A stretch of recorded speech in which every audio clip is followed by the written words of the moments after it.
Vamos con buen ritmo, seguimos con Silvia Escanilla, que nos va a presentar la ponencia El pueblo que manda, guerrillas montoneras e innovación política en el proceso de la independencia. Tus 20 minutos. Gracias. Antes que nada quiero agradecer a Carmen McEvoy y la gente del Instituto de Estudios Peruanos por la cortesía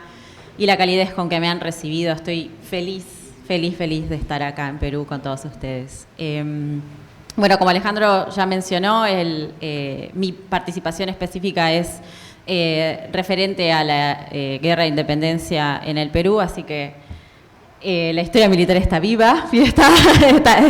Hemos tomado muy rápidamente el consejo de Charles Walker, ha sido instantáneo, y estamos queriendo aquí plantear una reflexión sobre la guerra de independencia en el Perú, sobre específicamente la naturaleza de la guerra de independencia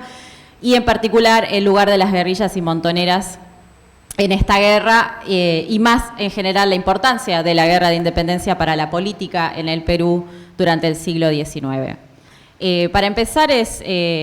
importante recordar el tipo de tratamiento que la guerra ha recibido por parte de los historiadores. Un muy somero y rápido análisis de la enormísima historiografía sobre la guerra de independencia muestra que,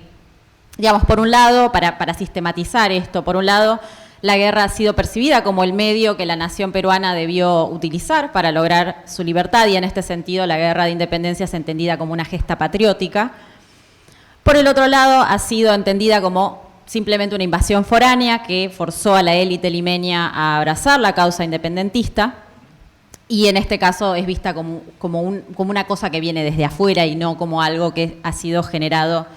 y no como algo que los habitantes del Perú desearon, buscaron e intentaron. En ambos casos, el análisis de la guerra de independencia ha sido subordinado a motivaciones políticas internas o externas que lo precedieron y lo trascendieron. Aunque recientemente algunos estudios se han centrado en aspectos específicos de la guerra, y aquí menciono a Cristina Maceo, por ejemplo, Natalia Sobrevilla, Carmen McEvoy. En general, los últimos análisis que se refieren a la independencia del Perú han privilegiado el estudio de las circunstancias políticas globales que condujeron a la guerra por sobre el análisis de la guerra en sí misma. Y en este sentido, la clarificación que tengo que hacer es que cuando me refiero a las circunstancias políticas globales, estoy haciéndole un gesto a la historiografía que viene desde España en general y que sigue la línea de François Javier Guerra y analiza el proceso de independencia en América Latina en general como un derivado de, como un efecto, digamos,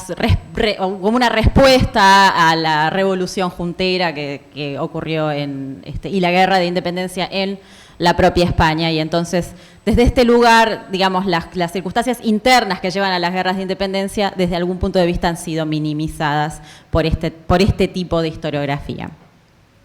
Lo que yo estoy proponiendo en este caso es que la guerra es un hecho político fundamental en el origen del Estado republicano en el Perú, porque lo que sostengo es que la guerra de independencia inaugura un nuevo modo de hacer política que tiene como característica fundamental el recurso de la violencia armada. Y específicamente me refiero a las guerrillas y montoneras.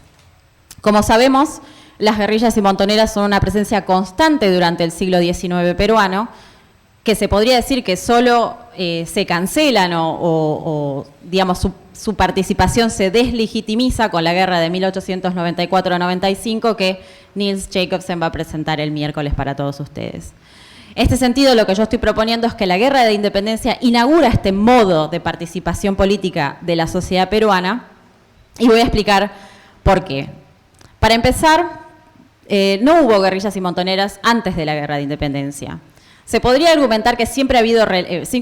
violencia y episodios de violencia y rebeliones en la relación entre, digamos, pueblos de indios y villas y la corona española durante el periodo colonial.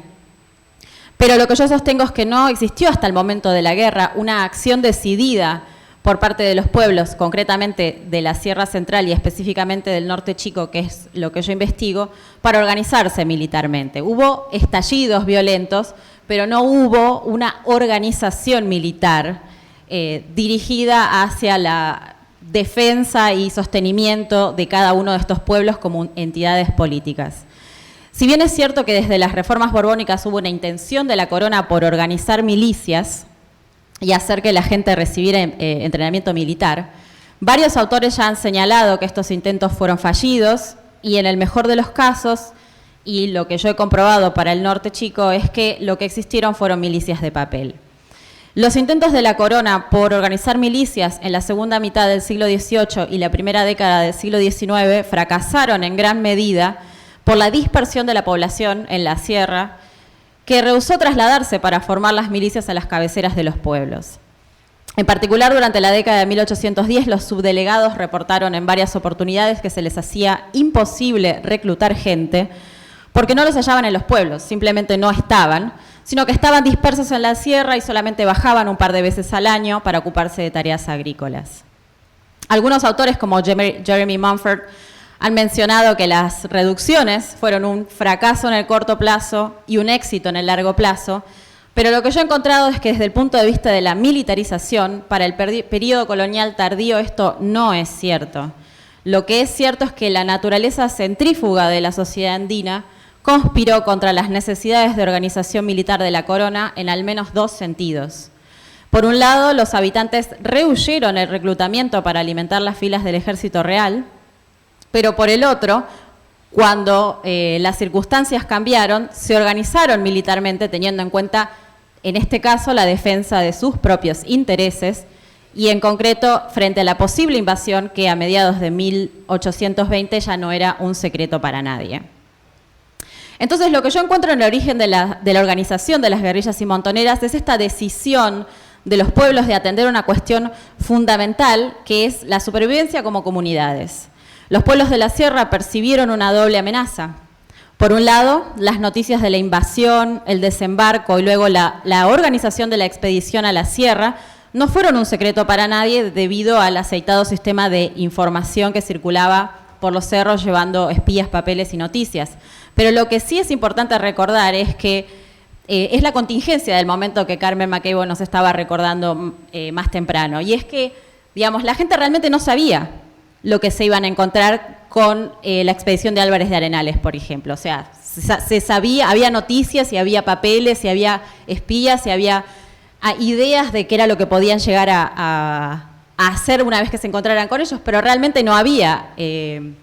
ninguna certeza. La gente no sabía qué esperar y es importante recordar esto para entender por qué se organizan militarmente independientemente del Ejército Libertador. Y además, por el otro lado, el otro punto es que las autoridades virreinales, y esto también es sabido, optaron por amenazar a las poblaciones con acciones concretas en caso que no siguieran las órdenes de evacuación. El objetivo en esta primera fase de la guerra fue no proveer al Ejército Libertador de ninguna ventaja material, ya fuesen víveres u hombres,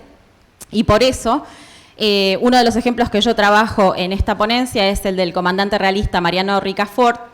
que estaba encargado de neutralizar la expedición de Álvarez de Arenales y que prometió no castigar a aquellos pueblos que colaboraran con Ricafort y efectivamente castigó a aquellos que no se le sumaron inmediatamente. Sus amenazas de saqueo y destrucción se hicieron realidad en Cangallo, donde el ejército realista saqueó la ciudad para luego incendiarla. Y además de este ejemplo, del ejemplo de Cangallo, tenemos otros ejemplos como los de la ciudad de Huamanga, en donde las autoridades de la corona directamente eligieron abandonar a su suerte la ciudad, llevándose consigo la tropa de guarnición y todas las armas que podrían haberlos protegido de los invasores. Frente a esta situación, fueron los propios vecinos los encargados de mantener el orden y organizarse frente a la invasión. Entonces, frente a este panorama, resulta casi de sentido común afirmar que, frente a las amenazas del ejército realista por un lado y la incertidumbre generada por la invasión de un ejército foráneo, lo más natural fuese que los pueblos y ciudades del virreinato organizaran algún tipo de defensa militar propia. En el inicio, entonces, lo que yo sostengo es que la organización de guerrillas y montoneras obedeció a la necesidad concreta de conservar el orden interno que ya la corona no garantizaba, así como también defenderse de un enemigo externo cuyas intenciones resultaban poco claras al momento. Por ello, lo que nosotros vemos en simultáneo con el desembarco del Ejército Libertador es que en diferentes pueblos y villas de la sierra y la costa central, algunos vecinos principales comenzaron a organizar partidas de hombres que se levantaron en armas y tomaron el control de sus pueblos. También se movilizaron por los parajes aledaños, coordinando sus esfuerzos con similares partidas de otros pueblos que fueron colaborando y ampliando la red de organización de estas partidas. Ahora bien, lo que yo estoy planteando es que si bien el Ejército Libertador favoreció la organización de guerrillas y montoneras, esto está claro y los historiadores ya lo han mencionado, lo que yo estoy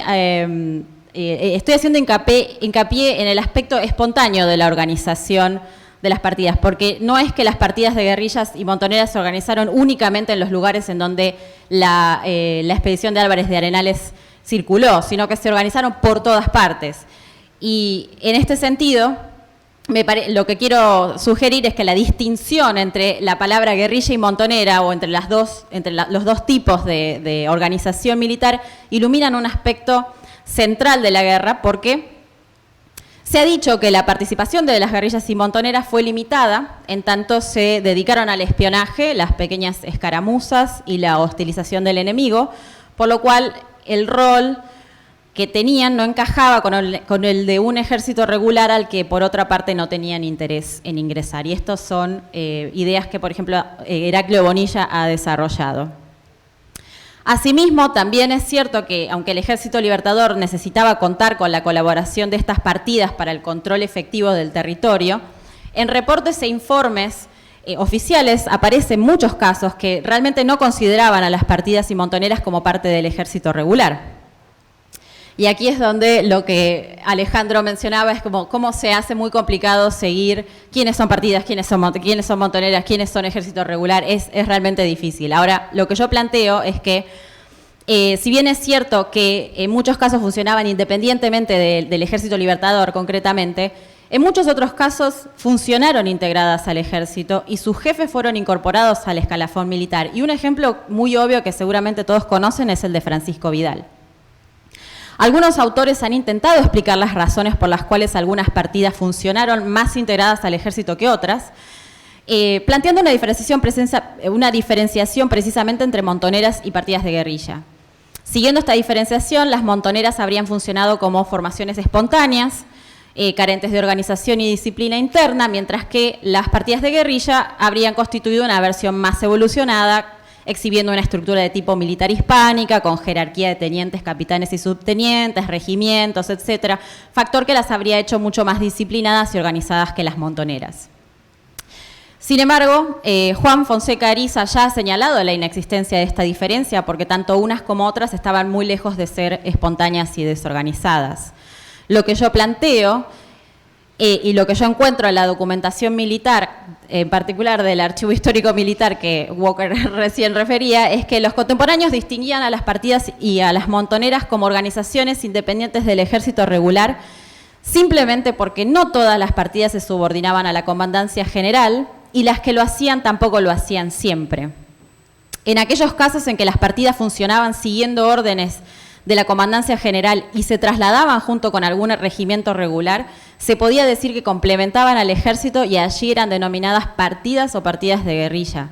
Cuando por el contrario actuaban siguiendo directivas propias o de los líderes políticos de sus pueblos, con independencia de la comandancia central, se las denominaba montoneras. Así, el término montonera es una distinción cualitativa que no tuvo que ver con la estructura interna, sino con el tipo de participación e integración con el ejército. En este sentido, el término montonera es un término despectivo.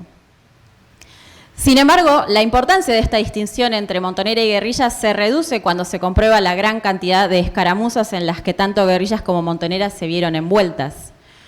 La guerra de independencia en el Perú no fue una guerra de grandes batallas, sino que más bien estuvo constituida por cientos de combates en los que pelearon pequeños grupos de hombres. Y esto es algo que Peter Guardino ya sostuvo hace ahora ya más de 30 años, pero que necesita ser refrescado, y es que la guerra de independencia en el Perú fue una guerra civil. Y lo fue no porque opusiera a realistas contra patriotas o españoles contra criollos. Fue una guerra civil porque opuso a habitantes del virreinato, o como Natalia Sobrevilla Perea ha mencionado para el periodo precedente, inmediatamente precedente, opuso a hermanos, compañeros y amigos, lo que hizo que la distinción entre los bandos fuera en muchos casos inexistentes. Y aquí quiero hacer la aclaración de que, aunque debido a las características del archivo no existen demasiados datos sobre el empleo que el ejército realista hizo de las guerrillas, sí sabemos que también las emplearon. Y por eso es que sostengo que es una guerra de guerrillas. Lo que sostengo entonces es que la guerra de independencia puede caracterizarse como una guerra de montoneras y guerrillas, en tanto el rol central que estas tuvieron acabó definiendo la experiencia de la guerra. No hubo comunicación o parte de guerra en que no se comentaran sus acciones y en muchos casos fueron protagonistas excluyentes de las escaramuzas. Sin embargo, y aquí va la segunda parte de mi ponencia, el protagonismo de las guerrillas y montoneras pone en evidencia un proceso de transformación política más profunda sobre el que ambos ejércitos, tanto realista como libertador, tuvieron poco control. Específicamente me refiero a la consolidación de la autonomía política de los pueblos. Como sabemos, el Ejército Libertador estimuló la elección de alcaldes, que en muchos casos implicó una reorganización política interna de los pueblos de la sierra. Sumado a ello, el incentivo para que organizaran sus propias milicias o sus propias partidas de guerrilla, procuró que los pueblos colaboraran con la logística del Ejército Libertador y apoyaran cuando fuese necesario. Sin embargo, lo que yo encuentro en mi investigación es que lo que ocurrió en numerosos casos es que los alcaldes y tenientes gobernadores pusieron el interés material de sus pueblos por sobre consideraciones de orden más global.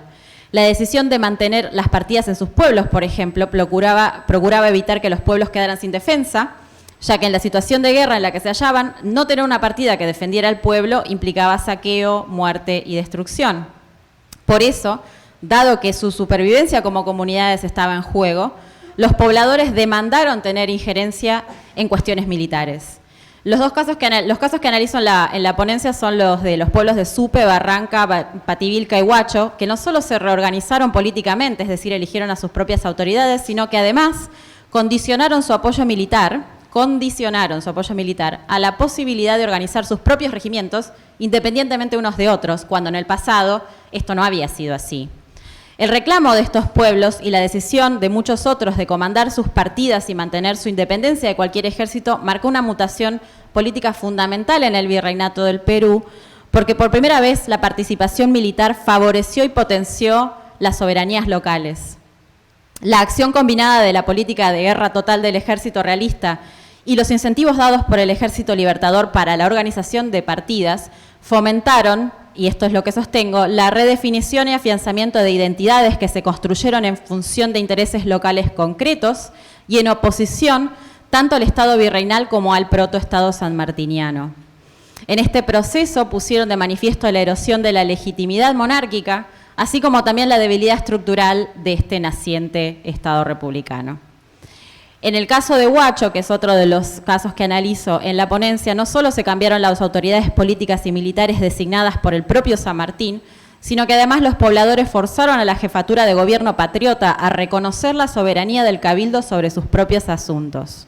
El nuevo gobierno en formación debió ceder a la presión local porque estos habitantes desempeñaron un rol clave en la organización y aprovisionamiento del Ejército Libertador durante todo 1821 y luego durante todo el desenvolvimiento de la guerra. Fue entonces la guerra el recurso político más efectivo con que contaron, el que les permitió legitimar su accionar político y en el proceso afirmar los alcances de su soberanía local.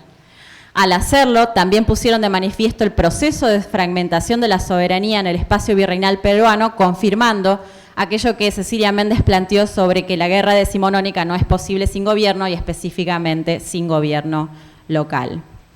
Los casos que yo presento en mi trabajo no son los únicos. En varios pueblos los habitantes aprovecharon la coyuntura de guerra para dirimir faccionalismos internos que produjeron reacomodamientos en la organización política local. En ese proceso redefinieron y reafirmaron sus soberanías locales, revelando a su vez la inexistencia de una soberanía de tipo nacional.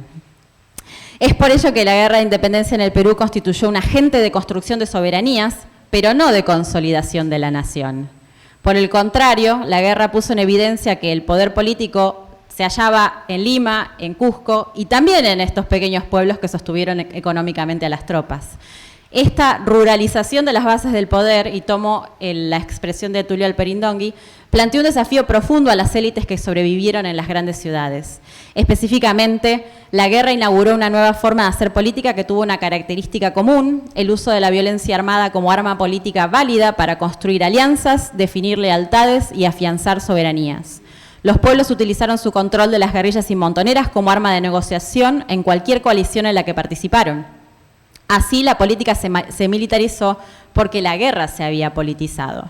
La violencia pasó a constituir un elemento central de la política peruana, pero no porque, como se podría creer, luego de la guerra reinaron la anarquía y el desorden. Por el contrario, la violencia armada se convirtió en protagonista central de la política porque fue durante la guerra que ésta se reveló como un arma efectiva de acceso al poder político y al control del Estado. Asimismo, la guerra incentivó y consolidó la fragmentación de la soberanía territorial al definir identidades locales que se mostraron estructuralmente más fuertes que cualquier identidad supralocal. Fue entonces esta guerra de guerrillas una auténtica guerra civil porque opuso a hermanos y amigos, poniendo de manifiesto que el proceso de construcción de la nación peruana solo estaba comenzando. Gracias.